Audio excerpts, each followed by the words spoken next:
Sa isang kulungan bakal ay may taong malungkot umiiyak.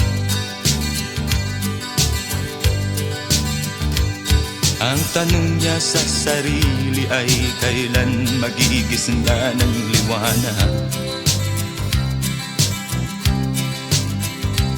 Malayo ang iniisip at nakakuyong yaring mga palad.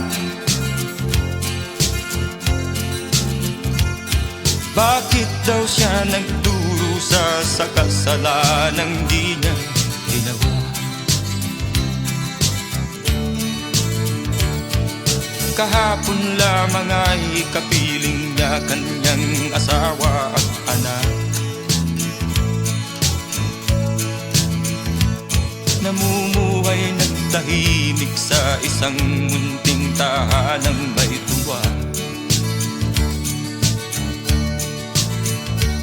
Ang kaligayahan ay pinutol ng isang paratang sa kanya. Siya daw ang may sala sa isang krimen na di naman niya ginawa.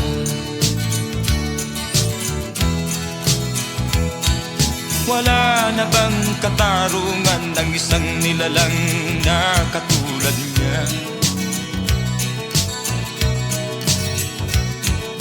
Ilan pang tulad niya ang magdurusa ng walang kasalanan?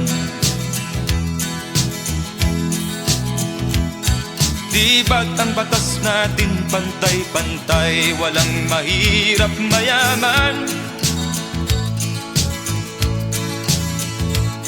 Bakit marami ang nagdurusang mga walang kasalanan? Mga ilang araw na lamang haharapin na niya ang bitayan. Paano niya isisigaw na siya'y sadyang walang kasalanan? Tanging ang Diyos lamang ang siyang saksi at siyang nakakaalam. Diyos na rin ang siyang bahalang maningil kung sinong may kasalanan. Dumating na ang araw, haharapin na niya kanyang kamatayan. Sa isang upo ang bakal na kay dami ng buhay na inutang. O ang batas ng tao kung minsan ay di mo maintindihan.